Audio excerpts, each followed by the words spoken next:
Welcome to the Observe Day podcast, the show where we celebrate the days that matter. From holidays to meaningful observances, we bring you inspiring conversations, stories, and ideas to make each day count. Whether it's raising awareness, learning something new, or simply sparking joy, this is your space to explore the calendar in a whole new way. I'm your host, Wisdom Okonkwo, and I'm excited to share today's observance with you. Let's dive in. Today on the Observe Day podcast, in celebration of National Read a New Book Month, we're joined by Joseph Bolton, a gifted storyteller, author, and the creative mind behind Old Grandmother's Tree.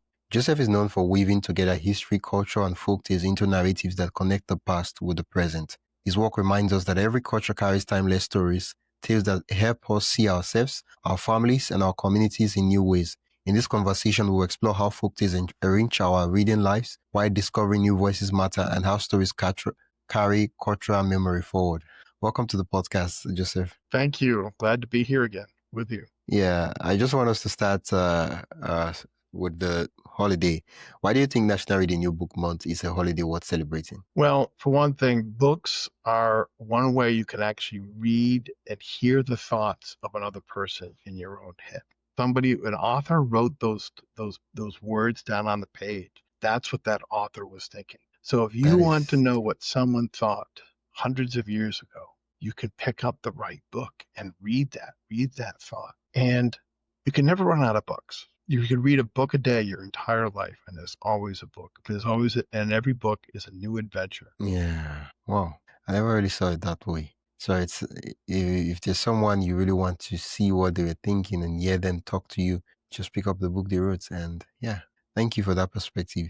In your view, what happens when someone opens a book of folk tales for the very first time? Well, for one thing, I think that you are reading something that is written in a universal language because Hmm. folktales are a language that is spoken by everyone across the world, no matter what culture you came from. Every culture has folktales.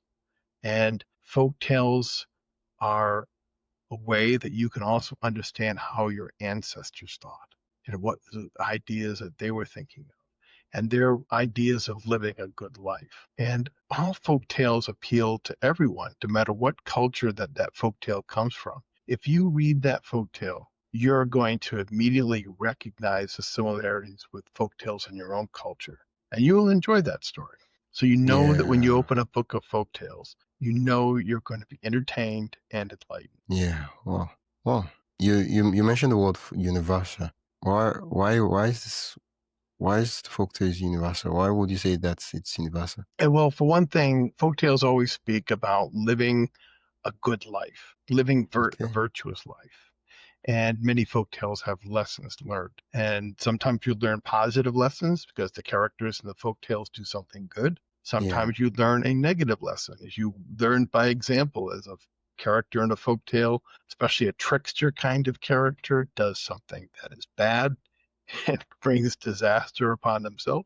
You learn Yeah. from that. And because we're all human beings, we all have those same kind of feelings and the same kind of desires, that a lot of the folk tales will always have universal themes and similarities Yeah. to each other. Even though the characters are different, the Yeah. stories will feel the same. Do you have a story from your own life where a book or folktale completely shifted your perspective? Well, I always loved ancient Greek mythology.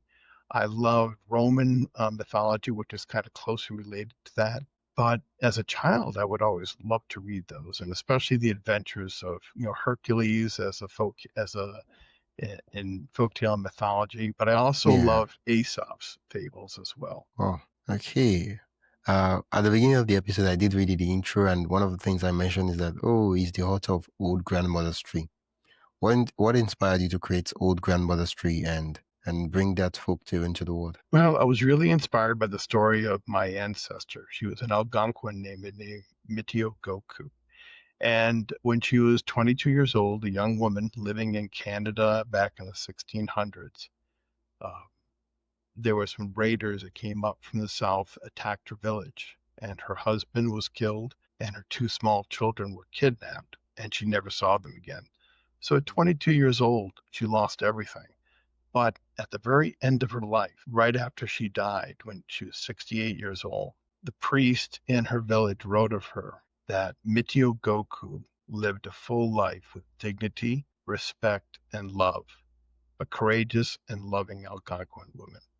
And she was. She rebuilt her life. She married again, a French settler named Pierre Calque, and together they became my ancestor, and not only mine, but the ancestor of thousands of people in the United States and Canada. So I was very Yeah. inspired by that life. And I used the language of a folk tale because I really wanted to get at the next layer below. I didn't want to just tell a factual story. Yeah. I wanted a story that would speak about how she felt and how that impact, how the things that she did and she went through and how she overcame them, how that affected all the generations of her children and grandchildren for many generations to come. And a folk tale became the way and the language for me to do. The thing about folktales is that they often carry lessons about community and identity. What do you hope readers learn from yours? Well, the very first story of the very first book, volume one of Old Grandmother's Tree, is that it's 5 years after the attack when Mitio Goku's husband died and her children were taken away. And the book begins with her grandfather going into a church and praying for her. And I think that is the first part of it, that a family cares about the other members of their family. They're not self-centered. And that grandfather was praying for his granddaughter. And the other thing, as far as dignity for Mitio Goku, she married, in the story, she married for love. She married because she wanted to build something beautiful with her life. Yeah. And she was very much respected by the French and the Algonquin. Yeah.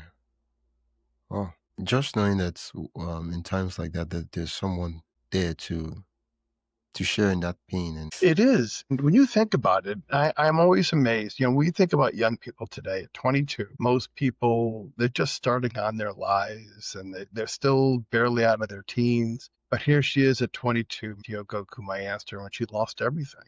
And, yeah, she didn't fall into despair. She didn't let that tragedy define her life, but she rebuilt it and created something beautiful. And now thousands of her descendants, in the United States, Canada, um, we owe that gratitude to her because she did believe in beginning again. yeah. So far you talked about community, and one of the key parts I noticed about the story is the identity aspect. A lot of the times, because that's sudden, right? Your mom, you have kids, you have a loving husband, and all of a sudden that gets taken away from you. It's really hard for a lot of persons because now it's hard for them to their identity has been, oh, I'm a mom, I have kids and all that. And instantly that it's taken away. So what happens is that it's hard for them to it's just like when you have a job, right?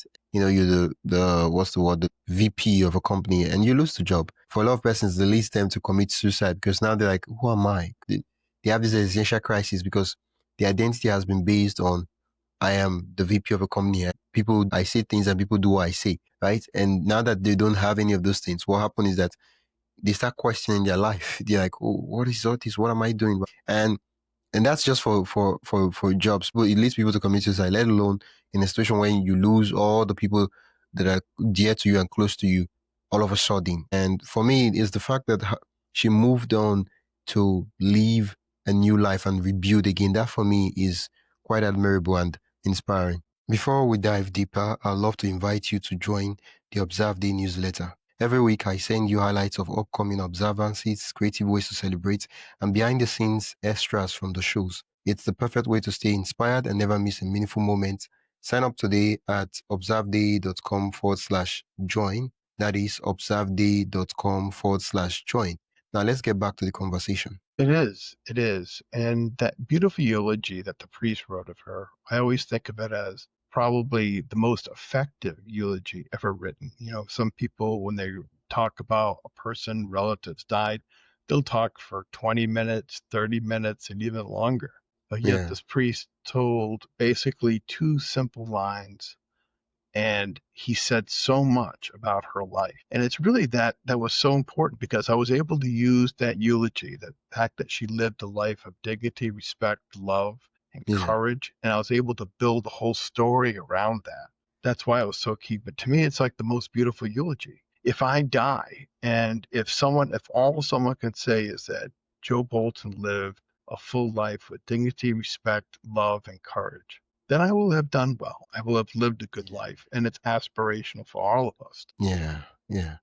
How do you blend history, culture, and fiction when shaping your stories? Because a lot of the things about the story is true, but then there are other little details where you had to imagine those parts and really create something beautiful out of it. How do you combine and blend everything together? Well, for one thing, there are some definitely fantasy elements of the story. For example, I Yeah. have ancient trickster animal characters based on Native American trickster characters. Yeah. So they're in there. But they represent the powers of the universe that are beyond our control. They represent a sense of ancientness to the world. And so that's why I incorporated them into the story. But the other parts Yeah. that I had to imagine is what led to her marrying again, Pierre Count, Mm. and what was her life afterwards. And so, I had to kind of fill in the gaps, but everything I did for that story was consistent with what the eulogy was, living a life of dignity, respect, love, and courage. Yeah. Wow. Hmm. For someone celebrating read a new book month, why should they pick up a book of folk tales? I know we did touch on this at the very beginning, but now they've listened and like, oh yeah, I should pick up a book of folk tales. Why? Because you're going to listen to the wisdom of your elders, not just your grandparents or your parents, your aunts and uncles, but your great, great, great grandparents and their wisdom, that collective wisdom of all the generations that came before you, of your family, are in those folk tales that came from your culture. And I think if you read your own culture's folk tales, then you're going to hear the words of your ancestors. If you Yeah. read the folk tales of another culture, then you're going to see the universality of every human being because of the Yeah. commonality of the stories. Yeah. Wow.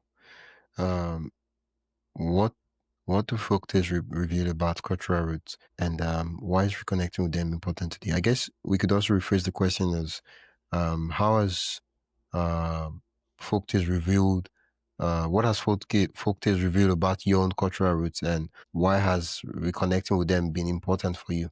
That way, it's personal and easier to respond to. Well, for one thing, your own cultural folk tales, like I said, they're the collective wisdom of all your ancestors. Yeah. But and even though there's a universality, I talk about that. All folk tales have like common types of characters and talk about virtues and good living and living well and living morality. But folk tales, the details of them are shaped by the environment of the people that they lived in. My ancestors, they came from Europe. They lived in Canada. They were Native Americans. So the folk tales of Yeah. my ancestors, the details are going to be different from the folk tales of someone who lives in Nigeria because Yeah, it's a of course. different kind of environment. So folk tales are definitely shaped by the environment and the challenges that your ancestors had to go through. So the details will be different. And that's, I think, also it makes it kind of interesting too. So if I read a book of Nigerian folk tales, and I'm Yeah. not from Nigeria, then I'll learn about a lot about your culture. I'll learn about the place that you live in. I'll learn about the land of Nigeria itself and the challenges of living there in Nigeria. And just like you would read a book about, European mythology or folk tales, you would learn about what is it like to be in Europe? What did people thousands of years ago had to live through to survive in those Yeah. environments? Yeah. Well, most of the times when people hear folk tales, they're like, oh, that's old story. Give me something new. Give me something vogue. And for me, my question is, how can modern readers, like readers of today, how can they use old stories to better understand themselves and their communities? Because we're talking about cultural roots and all that. Well, for one thing, I think that you have, a lot of people who write new books or new stories or new movies or new TV shows. They'll dip into the folk tales and the stories of the past because, Yeah. for one thing, from a practical point of view, they're free. The other for that person to use, but the other part is they're good stories and they're timeless. And so they'll take those stories, change the characters around, change the settings around, but you'll recognize them as well. So I think that yes, you could get new stories, but I think you'll find when you read a folktale, it's going to be fresh because it's a totally different perspective than what you've seen Yeah. before. Oh, I think Shakespeare said it best that the job of a writer is to make the old seem new and the new seem old. Yes, absolutely. Yeah. And Shakespeare was a brilliant writer, and a lot of his works have been retold in many different formats in movies and films. And not even just talking about redoing a Shakespeare play as a Shakespeare play, but taking the ideas from Shakespeare and Yeah. creating new stories from that. And people do that with their own folk tales. That's your Yeah. source material for creating new stories. And I think the other thing that makes reading a folk tale fun, especially for a young person reading, you can read these folk tales and you can see the characters, and you are free to create your own adventures and new folktales using those characters from those folktales that you read. You can Yeah. create totally new stories. And you don't have to owe anything to anybody. There's no copyright, but you can use your imagination and be inspired by those stories. Yeah. Well, thank you so much, Joseph. I did prepare a fun little lightning round. Okay, Uh, you a ready? lightning round. I'm ready. Who's a folktale character you love to have dinner with? Folktale author I would like to know. Folktale character you love to have dinner with? Oh, I would say it would have to be Loki because he's the Okay. trickster character from Norwegian folktales, Okay. and sometimes he could be good, sometimes he was bad, but he was always interesting. Okay. What's the last new book you read and loved? Uh, I think it was Plutarch's. Well, now I can't think of a new book that I read. I read a lot of old books, but the last book that I read that I really loved was Plutarch's Lives of Noble Romans and Greeks. And Okay. it was a biography written by Plutarch, like 1700 years ago. But when I read those stories, those biographies, I'm really inspired by what he learned, what he presented about human life. Yeah. What's one folktale you think everyone should read at least once? What's one folktale everybody should read at once? Everybody At should least read. one. At Everyone least should read once. a book of Aesop's fables. Oh yeah, I've That read is those. one everyone needs to read that. Stories Yeah. are very simple, but they're very ancient. Usually they're not very long. They're easy to read, but they're very fun and imaginative. And they were written probably 2,500 years ago, at least. Yeah. This one is a bit similar to the first question I asked, but a bit different. If you could bring one folktale animatrix star to life for a day, who would it be? Oh, it would be my own character that I created in my book, Mewin. Mewin is a Okay. bear, and he Oh, likes to steal pies and food. And that's why I yeah. really would love to bring him to life because he would be fun and mischievous. Yeah. What's your one sentence advice to someone starting their journey as a storyteller? Oh, I would say is read a lot of books and a lot of stories, and then Yeah. recreate new stories from the stories that you have read. Yeah. And then if there's a story that you want to read, write it. Yes, absolutely. That's a very good advice. Very good Yeah. advice. Okay. Where can listeners learn more about the book Old Grandmother's Tree? Well, it is available on Amazon. So if you go to Amazon and you look up Old Grandmother's Tree by Joseph Bolton, you'll find both versions of the book there. And a new volume of Old Grandmother's Tree is coming out in October. So be looking for that on Amazon as well. You could also Yeah. go to Well, my website too. yeah. Thank you so much, Joseph. It's been an absolute delight chatting with you. And I'm glad to be here. listeners can celebrate National Read a New Book Month by diving into a story you've never experienced before. You can start with Joseph's collection of tales at oldgrandmotherstree.com, where timeless folklore meets modern storytelling. The link will be in the show notes and description. Thank you Uh, so much, Joseph. Thank you. Thank you for being Yeah. letting me be here tonight. That's it for today's episode of the Observe Day podcast. Thank you for spending your time with us as we explore today's observance. If you enjoyed this episode, be sure to subscribe wherever you listen to podcasts and share it with a friend who'd love to celebrate life's special days too. Don't forget to join the newsletter at observeday.com/join for more observance stories, tips, and updates. Until next time, keep finding meaning in every day.